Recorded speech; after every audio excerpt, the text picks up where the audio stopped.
সবাইকে জানাই শুভ শারদীয়ার প্রীতি ও শুভেচ্ছা। এটা হচ্ছে হরিসভার পুজো প্যান্ডেল, আর এখানে এবারের থিম হয়েছে কফি হাউস। তো দেখে নিন পুজোর প্যান্ডেলে কফি হাউস। তো এখানে লাইটটা একটু কমই দিয়েছে, কফি হাউসের লাইট কি এত কম থাকে? মূলত উত্তর কলকাতার থিম এটা, দেখুন সেটাই তো দেখাচ্ছে আর কি। কিন্তু লাইট খুব কম। আমি যতগুলো পুজো প্যান্ডেল দেখলাম বেশিরভাগই লাইট কম। আর পুজো মানেই জাঁকজমকপূর্ণ হবে, লাইটে ভর্তি থাকবে চারিদিক, কিন্তু ভেতরে যখনই প্রবেশ করছি একদম লাইট কম। আর গ্রামে গঞ্জে কি এরকম লাইট থাকে আমি জানি না, এত লাইট কম হয় কি। আর দেখুন পুরো প্যান্ডেলটা ঘুরে দেখায়, লাইট কমের জন্য কিন্তু এরকম হচ্ছে, একটু আধো অন্ধকার মনে হচ্ছে। তো এইদিকে বসার জায়গা, এরকম একটা পার্ক তৈরি করেছে, এগুলো সব মাটি দিয়েই তৈরি করেছে। আর ওই দিকটায় দেখুন একটা ছোট্ট সিঁড়িও আছে, সেটাও কিন্তু মাটির। মাটির বাড়ি যেমন সিঁড়ি হয় সেই রকমভাবেই করেছে। এই যে এই দিকে আমি কেন বলছি, আমি দেখেছি আমার পিসির বাড়িতে এইরকমই সিঁড়ি ছিল, আমরা উঠেছি দোতলায়, দোতলা মাটির বাড়ি ছিল, এখন নেই, তো আগে ছিল। তো সেই জন্য বলছি এটা মাটির সিঁড়ি, মাটি দিয়ে তৈরি করেছে, এরকমই হয়, সেটা ঠিক আছে। আর দেখুন এখানে একটু লাইটটা বেশি আছে, একটুখানি বেশি। চলুন এবারে প্রতিমা দর্শন করি। এই হচ্ছে প্রতিমা, খুব সুন্দর করে তৈরি করেছে। এখানে কিন্তু একটা ঝাড়বাতিও আছে, বেশ সুন্দর। তো এটা হচ্ছে হরিসভা পুজো প্যান্ডেল, বেহালা ক্লাবও বলে এটাকে। আর আমরা খুব মানে সন্ধ্যার সময় গিয়েছিলাম বলে খুব একটা ভিড় হয়নি, আমরা বেরিয়ে যাওয়ার পর প্রচণ্ড ভিড় হয়েছিল, তবু অনেক ভিড় আছে। আর সবাই এখন ব্যস্ত সেলফি তুলতে, আর একটুখানি ছবি তুলে রাখছে পরে দেখবে বলে। সবার হাতে তো এখন মোবাইল, আর আমরাও চাইলাম একটুখানি ছবি তুলে নিই, ছবিও তুলেছি আমরা দাঁড়িয়ে দাঁড়িয়ে। এই জায়গাটা বেশ সুন্দর। তো আমাদের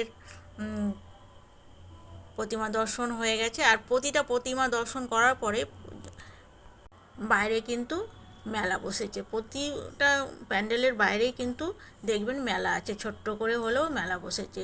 বিভিন্ন রকমারি জিনিস, রান্নাঘরে টুকিটাকি জিনিসপত্র পাবেন, আইসক্রিম আছে, ফুচকা, ঘুগনি, সমস্ত কিছুই আছে। আর বাচ্চাদের খেলার জায়গাও আছে, প্রতিটা পুজো প্যান্ডেলেই দেখতে পাবেন। আর ছোট ছোট মেলা আর কি। এখানে কত লাইট, কত সুন্দর লাগছে। আর প্রচণ্ড গরম, সে তো রুমাল দিয়ে হাওয়া করতে শুরু করেছে।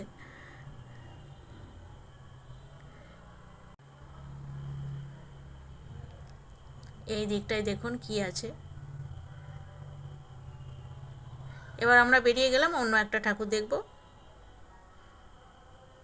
পর্ণশ্রী ট্যাঙ্কির মাঠে যাব এবারে। চলুন সেই প্রতিমা দর্শন করায় আপনাদের।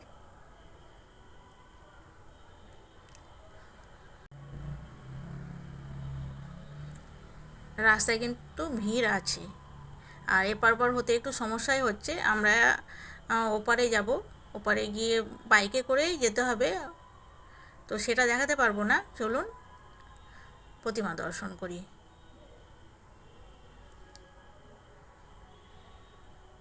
আমাদের হয়েছে কি, আমার ব্যাগে বাইকের চাবি, আর বাইকটা অনেক দূরে রাখা ছিল, সেখানে বাইক আনতে গিয়ে দেখছে পকেটে চাবি নেই, তখন আবার ঘুরে এসে আবার আমার কাছ থেকে চাবি নিয়ে গিয়ে আবার বাইকটা নিয়ে আসা হলো।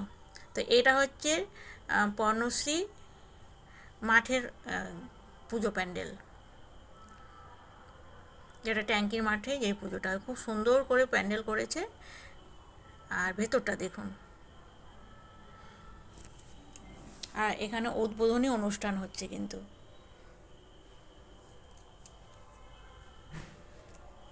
প্রতি বছরই কিন্তু খুব সুন্দর করে।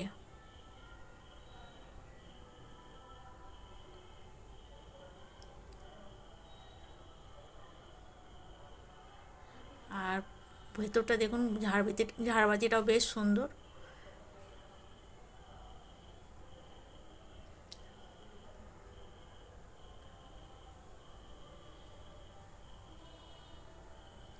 তো আমাদের ঠাকুর দেখা হয়ে যাওয়ার পরে আমরা ভাবলাম একটুখানি আমরা দই ফুচকা খাই। তো ফুচকা স্টলের সামনে দাঁড়িয়ে পড়লাম সবাই মিলে।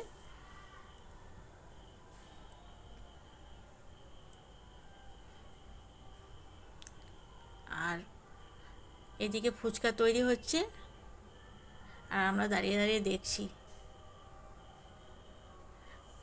ফুচকা খাওয়া হয়ে যাওয়ার পর আমরা আরও একটা প্রতিমা দর্শন করব, কিন্তু এটা গিয়ে দেখলাম এটা হচ্ছে কালচার মার্টের পুজো মণ্ডপ, কিন্তু এটা উদ্বোধন এখনও হয়নি। আমরা চতুর্থ দিন দেখছি।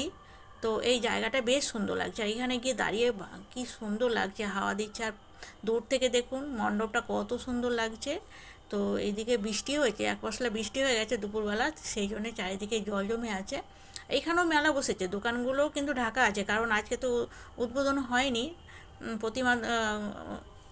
দেখুন পুজো প্যান্ডেল উদ্বোধন করা হয়নি চতুর্থীতে, পঞ্চমীতে হয়তো হবে। আর আমি যখন দেখছি সেটা হচ্ছে চতুর্থী। আর এখানে সমস্ত কিছু মেলার সমস্ত কিছু আছে, যেমন ট্রেন আছে, বাচ্চাদের খেলার জায়গা আছে, এদিকে বিভিন্ন দোকান বসেছে, দোকানগুলো খোলা নেই, দেখাতে পারছি না। বললাম না, সব জায়গাতে যখনই আমরা কোনো প্যান্ডেলে যাচ্ছি দেখছি যে সেখানে ছোট্ট করে মেলা বসেছে, সেই রকম এখানেও মেলা বসেছে। তো আমরা আর দেখবো না, এটা দেখে আমরা বাড়ির পথে রওনা হব। আর পুরোটা দেখিয়ে দিলাম কাছ থেকে। এই প্যান্ডেলটা কিন্তু খুব সুন্দর করেছে, এটা একটা মাঠে হয়েছে, এটা বলে কালচার মাঠ। আর জায়গাটা অনেক বড়, ফাঁকা। তো অনেকক্ষণ আমরা এখানে দাঁড়িয়ে থাকলাম, প্রচণ্ড সুন্দর হাওয়া দিচ্ছে, বেশ ভালোই লাগছে। ওইদিকে যেমন গরম লাগছিল, এখানে বেশ হাওয়া দিচ্ছে, বেশ ভালো লাগছে। তাই আমরা ভাবলাম একটুখানি দাঁড়িয়ে যাই, চারিদিকটা দেখি। আমাদের বাড়ি থেকে অনেকটা দূরে, তো আর তো আসা হবে না, তাই এখানে একটুখানি দাঁড়িয়ে সবাই গল্প করে নিলাম।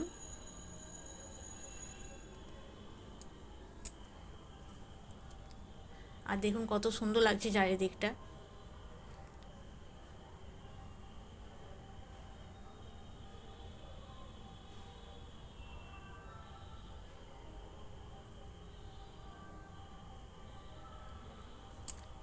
এটা পনসি এয়ারপোর্টের পাশে এই জায়গাটা, একটু ফাঁকায়, তাই হাওয়াটাও দিচ্ছে বেশ ভালো। আর কি সুন্দর করেছে প্রতিমা।